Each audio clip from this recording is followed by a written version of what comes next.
comenzará el 24 de octubre. O sea, el lunes próximo. Lo que veníamos adelantando, Paulino, va a ser finalmente de 45.000 pesos en 2 cuotas de 22.500 pesos en los meses de noviembre y diciembre. Noviembre y diciembre. No dice cuántos lo van a cobrar ni quiénes lo van a cobrar. Se supone que es todo adulto mayor de 18 ahí sigue, años. mira, sigue el hilo. Por ahí lo aclara, a ver. Entre 18 y 64 que no perciben ingresos, asistencia del Estado o no tengan bienes registrados. Sí, se gestionará sin turno en las oficinas de ANSES, comenzando a pagarse a partir del 14 de noviembre por terminación del DNI. Pero perdón, no tener un auto registrado, no tener una moto registrada. Si tenés una moto ya no, si tenés un auto ya no, si tenés un lote ya no, si tenés algo registrado a tu nombre, no. Es decir, que es un universo bastante chico, digo, se achica mucho el universo, está bien lo que marcás. No serán 2 millones de argentinos. Es que se puede ser. Se llama refuerzo alimentario para adultos sin ingresos. Está bien, pero que hoy estén sin ingresos no significa que quizá puedan tener un bien registrado, pueden tener una moto registrada. Por ejemplo, sin ir más lejos. Además, que no tengan ingresos significa que no tienen ingresos en blanco, porque no es que vos tenés un ingreso, te pagan en negro y no puedes acceder. Sí, porque no hay registro de eso, ¿se entiende? Y es más, fruto de estas inconsistencias muchas veces es que a mucho trabajo, digamos, temporal, de una heladería de 4 meses de temporada o trabajos de cosechas en el campo, muchos le dicen, sí, pero no me pongas en blanco porque me va a obstruir cualquier otro tipo de subsidio. Bueno, es uno de los grandes problemas para encontrar mano de obra, ¿no? Ahora, la única certeza, Paulino, de este anuncio es que no va a conformar a las organizaciones sociales que venían pidiendo algo completamente distinto. Bueno, ¿no? Y también Pablo Moyano está pidiendo algo distinto, ¿no? Porque bono, también está pidiendo un bono para los jubilados. Sí, y también para los sindicatos que no estén... ¿Cuál era la condición que había puesto? Los sindicatos que tengan los convenios colectivos por debajo de la canasta básica. Por debajo de la canasta básica. Ahí está, gracias, sí. También pidió eso, pidió 2 bonos. Por un lado el bono a jubilados y por el otro a los sindicatos que estén por debajo de la canasta básica. Está Camila Dolavkian ya en línea y ha sido la que ha tirado sobre la mesa esta apertura periodística que implica esta confirmación del propio ministro de Economía, como él mismo lo había dicho, que lo iba a hacer en alusión a lo que Raberta defina con él. Camila, bienvenida. ¿Cómo estás? Buenas tardes. ¿Cómo están? Buenas tardes a todo el equipo. ¿Cuánto implicará esto para el Estado, entendés? Sí, Paulino, lo primero que quería agregar un poco lo que estaban charlando recién es un dato no menor que tiene que ver con las 2 condiciones que pone Massa, según lo que estuvo conversando con Raberta, para percibir este bono. Dice, percibir ingresos del Estado o tener bienes registrados. La pregunta que surge con esto es, una persona que sí recibe alguna percepción del Estado, pero no tiene ningún bien registrado, ¿va a poder inscribirse? Eso lo vamos a saber en las próximas horas cuando nuestros colegas, nosotros mismos empecemos a hacer consultas sobre la implementación al Ministerio de Economía, pero es una primera duda que quisiera dejar planteada.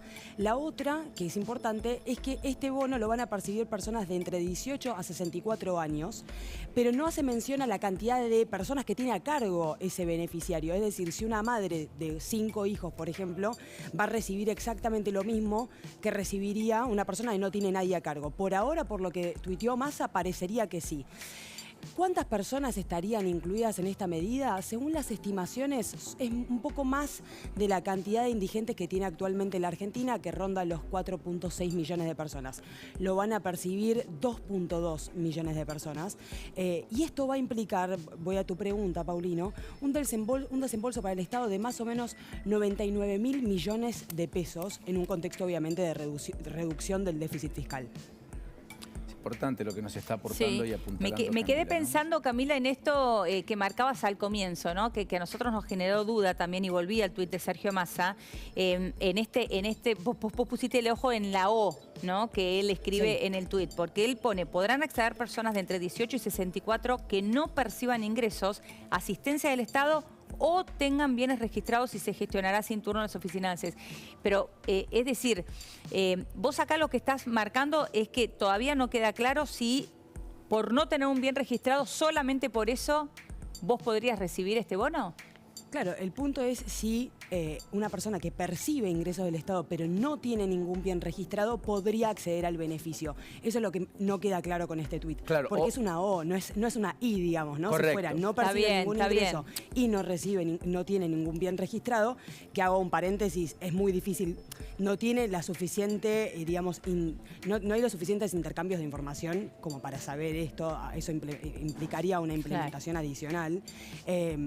Bueno, si va a recibir o no va a recibir este bono, ¿no? Que podría justamente sumar cantidad de personas a lo que va a ser, obviamente, la erogación del Estado para cumplir con esta medida. Está bien, pero hablas de cerca de 2 millones entonces. 2.200.000 es lo que se estima, que multiplicado por 45.000, que va a ser el desembolso del Estado, da más o menos un gasto total que va a realizar el Estado de 99.000 millones de pesos. Sí. ¿De dónde va a sacar estos fondos? Los va a sacar, va a utilizar, digamos, un 20% de lo que recaudó en concepto de derechos de exportación a partir del dólar soja, como le prometió al kirchnerismo cuando, obviamente, impulsó esta medida. De hecho, está en el artículo 9 de la resolución del dólar soja, habla exactamente de esto, ¿no? Que se van a destinar los fondos para esto. Correcto. Claro, con esto está cumpliendo esa promesa. Antes de ir al aumento de peajes que se viene, porque en las autopistas de la ciudad es a partir de mañana, en las autopistas de los corredores viales nacionales a partir del día sábado y está en torno al 40%, solo una cosa. Vos podés tener un bien por oposición a lo que planteaban recién, pero no cobrar ninguna asignación y por lo tanto efectivamente vas a poder recibir, si no tenés ningún ingreso, este bono de 45.000 pesos. Es decir, podés tener una moto, podés tener un auto viejo, podés tener un lote, podés tener eventualmente una casa a tu nombre, pero si sos mayor de 18 y no tenés ningún tipo de ingreso del Estado, vas a poder hacerlo. Bueno, en realidad eso es lo que me parece que hay que dilucidar a partir de este tuit de Sergio Massa. Lo que hay que entender es si se tiene que dar claramente la conjunción de ambas cosas, no, porque si no se hubiera planteado una I, es como estamos analizando la gramática de la oración, pero en definitiva es lo que va a delinear el impacto de la medida. O si, de vuelta, si vos tenés un bien registrado y no percibís nada del Estado, entonces lo podrías recibir. Y si percibís cosas si percibís algún fondo del Estado, pero no tenés ningún bien registrado, sí podrías acceder. Que eso es en realidad, bueno, el caso de muchas personas, lo cual podría justamente elevar la cantidad de recipientes de este refuerzo alimentario. Ahora, ¿desde mañana aumentan los peajes porteños, Camila? Así es, esto es un aumento de en promedio el 40%, para que se den una idea, en la autopista Ilia va a quedar en 301 pesos. Fue elaborado a partir de una serie de reuniones con su audiencia pública, como esto suele ocurrir. Así que va a terminar siendo, tengo acá los números para ofrecerles, en la autopista 25 de Mayo y Perito Moreno de 301 pesos en hora pico. En la Ilia, los di vuelta, estamos hablando de dos ejes, ¿no? De un auto, del auto común. En la autopista Ilia 230 pesos, en la Alberti de 159 pesos. Siempre estamos hablando de hora pico, ¿no? La autopista Ilia 230 pesos me parece una barbaridad. 301 pesos en la 25 de Mayo, un aumento muy considerable, el 40%. Sí, porque hay rutas en los corredores nacionales que aumentarán el sábado, que también lo hacen en torno al 40%, ¿no, Camila? Así es. Incluido la Richeri. Exactamente. Y bueno, estos aumentos se van a dar por, obviamente, efecto de los costos y también, obviamente, de las paritarias en la mayoría de los pasos de todo el país. E incluso también, obviamente, lo vamos a ver en todo el transporte público estuvo aumentando, nafta va a seguir aumentando a lo largo del año, hemos visto aumentos paulatinos, tanto de YPF como también de las empresas privadas. Esto se va a ir viendo cada vez más de cara acá, obviamente, a fin de año, también cuando se implemente la segmentación de tarifas y todos los comercios, todos los locales vean en sus facturas aumentos, bueno, del orden de hasta el 150%, ¿no? Ya que mencionás la segmentación de tarifas, Camila, ¿tenés información que podrían postergarse un mes más? No tengo esa información confirmada, lo que sí sé es que todavía el Ministerio de Economía está intentando cruzar los datos necesarios para poder implementar la medida, que esto, digamos, es algo que se veía, se estaba previendo muchos meses antes y todavía no está resuelto. Vamos a ver qué es lo que va comunicando el gobierno. Faltan 10 días justamente para el inicio de noviembre, podría ocurrir justamente, pero con eso ya se termina licuando completamente lo que quería ser el ahorro fiscal de 2022, se va a pasar completamente para 2023, pero con lo que eso implica para cumplir la meta del FMI del 2,5% respecto del PBI. Que pasar el verano. Están diciendo algunos. Más allá de eso, va a haber una audiencia pública el 30 de noviembre para el sector del transporte de electricidad. Ahí están pidiendo un ajuste también en lo que cobran. Va a haber una audiencia pública, va a haber aumentos adicionales a estos que estamos contemplando. Ahora es todo lo descriptivo en términos de gestión que podríamos encontrar del gobierno, esta segmentación, porque fueron las audiencias públicas en mayo, se iban a aplicar desde junio, se pospuso para julio, ya con Guzmán en el gobierno, después se va a Guzmán, viene Batakis, dice lo vamos a hacer a partir de agosto, se va Batakis, viene Massa, lo vamos a hacer a partir del 1 de octubre, ahora estamos discutiendo si empieza el 1 de noviembre o no, y de hecho, en noviembre debería regir ya el segundo tramo, la segunda parte de ese aumento en 3 cuotas que habían pergeniado. Sí, definitivamente, la gestión del gobierno podría ser bien resumida, como en este caso, en tantas otras áreas, que es lo que más, yo creo, le endilgan los propios, inclusive, al propio Alberto Fernández y en la integralidad. Bueno, perdón, me quedé pensando en esto que bien contabas, esta línea de tiempo, ¿no? Desde que se anunció hasta que todavía no se implementó, que de alguna manera lo mismo les está pasando con el dólar Qatar, que tienen dificultades para determinar, bueno, quién gasta los $300. Les está pasando lo mismo con los precios justos, que también anunciaron, pero no logran llegar a un acuerdo con las empresas. Digo, en todas las... No se entiende por qué el gobierno no plantea todas estas cuestiones antes de hacer los anuncios, ¿no, Camila? Tal cual, Eleonora. Estas cosas son previsibles de alguna manera y el trasfondo tiene que ver con incluso la falta de interoperabilidad de las bases de datos o de conjunción de las bases de datos de los distintos organismos de gobierno. Por eso también planteaba que esto puede ser un inconveniente para justamente el bono alimentario que se está difundiendo en este momento, que se está confirmando en este momento. La cuestión de los bienes registrables implica un intercambio de información con agencias que no estamos seguros, vamos a hacer esas consultas, de si la tiene actualmente el Ministerio de Economía. Pero como vos decís, estas eran cuestiones previsibles. La segmentación de tarifas se planteó inicialmente que iba a estar implementada a partir de mayo de este año. Estamos a noviembre y todavía no tenemos respuestas respecto de cuándo va a impactar en los hogares. Y los hogares siguen consumiendo sin saber cuánto les va a venir la factura ante la posibilidad de que sea retroactivo el aumento. Que esperemos que no. Bueno, por último, te escuché hablar de algo que empieza a hacer cada vez más ruido, que se levanta el voltaje. Hubo muchas operaciones cruzadas, particularmente del grupo Upolt, que era la habitual en hacer los censos en la Argentina y que quedó afuera. Entonces, herido, algunos operaron mucho contra la empresa que llevó adelante el censo con un costo muy menor. Eso el argumento fue del gobierno por plantearlo en esos términos. Pero lo cierto es que no tenemos información que ya debimos haber tenido en un censo que además en más de la mitad de los casos se hizo de manera digital. Por lo tanto, uno supondría que en términos de velocidad deberíamos haber recopilado información de manera más rápida. ¿Qué es lo que está pasando, Camila? Alumbranos un poquito ahí. Vamos a hacer un poco, empecemos con una línea del tiempo para entender los plazos, Paulino, si te parece. 18 de mayo se realiza el operativo censal después de abrir el formulario del censo digital, en donde vos bien decías, se censó al 50,32% de la población. En realidad no es que se la censó, sino que completó esos datos, pero tenía que estar en su domicilio el día del censo para que el censista pase y verifique, por ejemplo, efectivamente cuántas personas viven en ese hogar.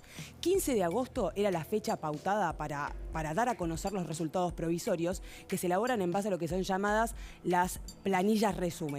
Estamos ya finalizando octubre, arrancando noviembre, y los datos no están. Entonces la pregunta que planteamos con todo el equipo fue, ¿dónde están? ¿Dónde están esos datos? La respuesta del INDEC es que no se van a dar a conocer directamente, los resultados provisorios estamos hablando, porque por una serie de errores, tanto humanos como de capacitación de los censistas, como errores también, bueno, justo lo estábamos charlando, de lo operativo, los sistemas operativos y cómo se completaron esas planillas resumen, el INDEC considera que no tienen la calidad suficiente para ser difundidos. ¿Cuántos datos se perdieron según las estimaciones y lo que estuve conversando con distintas fuentes oficiales? Millones de datos. ¿Cuándo se va a saber entonces cuántos somos? Porque los 47 millones, los más de 47 millones que difundió el INDEC horas después del operativo, en realidad es una estimación hecha en base a un tanteo del territorio, como le dicen, pero en realidad la cantidad que somos puede variar entre más, menos, 1 millón o más incluso. Es muchísimo. Eso lo vamos a, exacto, sí, eso lo vamos a saber recién a fines de este año o principio del año que viene. ¿Por qué cambia si es el 31 de diciembre o el 1 de enero? Esto lo estoy diciendo de manera metafórica, ¿no? Pero el tiempo es importante porque para los dirigentes, para los gobernadores, los intendentes, es una cuestión fundamental saber cuántos habitantes hay en cada distrito, porque de eso depende directamente la repartición secundaria de la coparticipación, los recursos con los que va a contar cada distrito en un año electoral. Sí, y te agrego algún elemento adicional.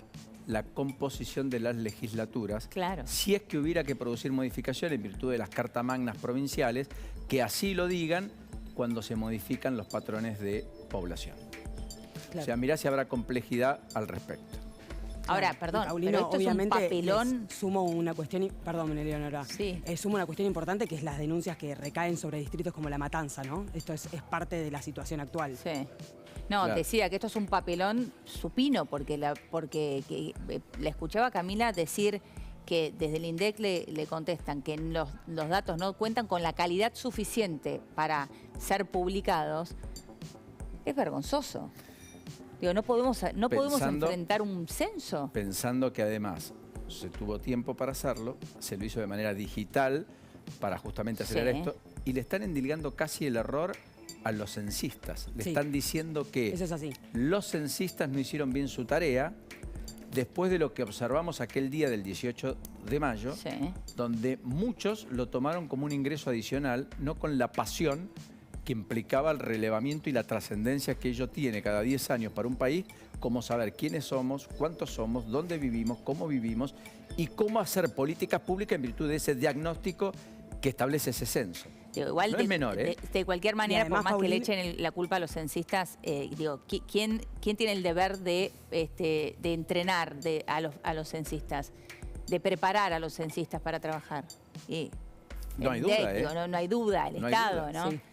No, exactamente, Eleonora. Incluso lo que mencionan los especialistas es que esto, más allá de la voluntad o no de los censistas, que si uno censo depende simplemente de la voluntad de quienes lo van a hacer, Totalmente de en acuerdo. realidad digo, no es una política de Estado seria, pero más allá de esta cuestión, el punto es que no hubo suficiente capacitación, recursos de capacitación, tiempo de capacitación, e incluso te marca una diferencia con censos anteriores, cuya también implementación y evaluación fue puesta en duda, igualmente quiero decirlo, ¿no? Pero la mayoría de los censistas en este censo 2022 eran población civil.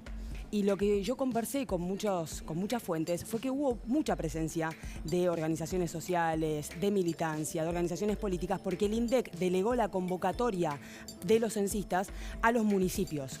Los intendentes en muchos casos fueron a las organizaciones amigas y pidieron que lleven a su gente, ¿no? Pero además, suma una cuestión sobre la voluntad o no voluntad. El 5% de los censistas todavía no les pagaron. Es decir, los 6.000 pesos a mayo, estamos casi en noviembre con la inflación que hubo en estos meses y todavía no les pagaron. Los reclamos ya desbordan, digamos, los mails del INDEC, incluso se han